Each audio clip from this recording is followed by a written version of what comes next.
What's up, fight fans? Thank you as always for passing by the channel, much appreciated. All right, so a few days ago I did a video about Frank Warren talking some delusional shit, right? He said that Tyson Fury is now a bigger draw than Anthony Joshua, and I was like, hey, what? Stop it. Stop it. Some of you have agreed, some of you have disagreed, but regardless, that is some outlandish statement. Barry Hearn might have topped it, people.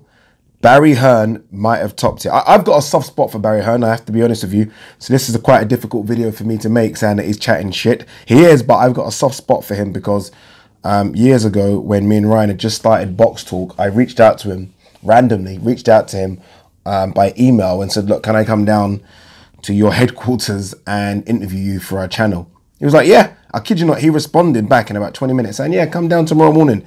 And we came and interviewed him. So there is a bit of a soft spot there because he did help us out at a time when we needed a bit of a push.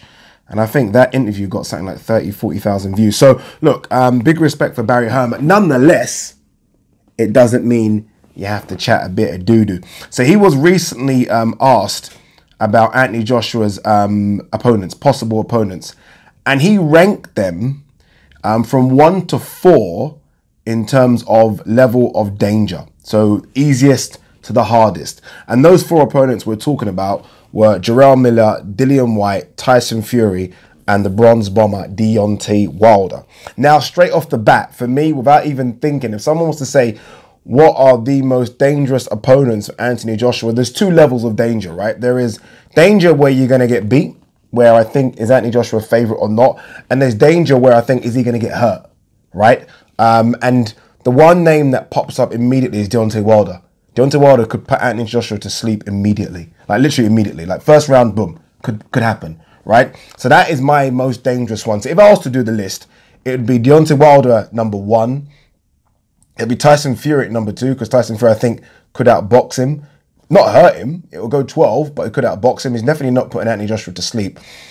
It'd be Dillian Whyte number 3, just because we know he's got that left hook and he's got superpower. And it'd be Jarrell Miller number 4, just because Jarrell Miller just about scrapes my top 10. I don't care if he's 300 pounds of burger eating man. He just about scrapes my top 10. So that would be my 4, right? In that order.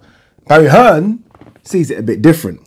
All right, so I'm going to read what Barry Hearn said, just so I don't misquote him, right? He said, if I was ranking them in danger, I would have to say that the easiest fight would be Deontay Wilder.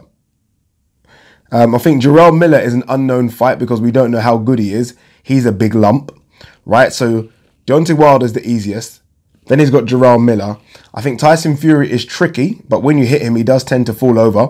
Although to his credit, he gets up, which is remarkable. To be fair to that statement, it is quite true. Tyson Fury has been down a few times. He does get up, but I think in his career, I think he's been down like 5 times, but it isn't a point people make, but he has been down a few times. And then he says the most dangerous is Dillian Whyte. Full stop.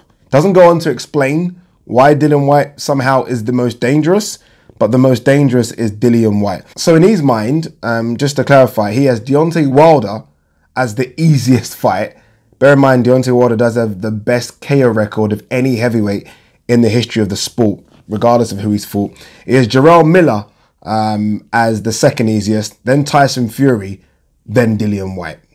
I think it's fair to say we have started the Dillian Whyte sell, right? Dillian Whyte versus Anthony Joshua sell is up there. And look, I kind of understand why he would say that, right? He promotes Joshua and he promotes Dillian Whyte, right? So he's going to push the Dillian Whyte factor a bit more. But regardless of if you promote them or not, you just have to be honest to the fans.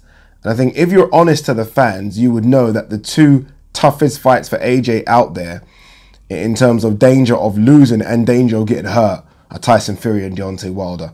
And I think it's absolutely diabolical that you would say Dillian Whyte is the most dangerous. And I've got a lot of respect for Dillian Whyte, newfound respect, especially when you think of how his career has kind of shot up after the Joshua loss. But it's delusional to say that Dillian Whyte is more dangerous than Deontay Wilder. It's just delusional. That Dillian Whyte is more dangerous than Tyson Fury. It's just delusional.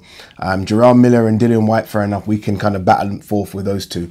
But Deontay Wilder and Tyson Fury, absolutely not. So Barry Hearn, I get it. You are the president of Matchroom Boxing. I get it that you promote Dillian Whyte, you promote Anthony Joshua. Anthony Joshua is a big commodity to you, but stop it.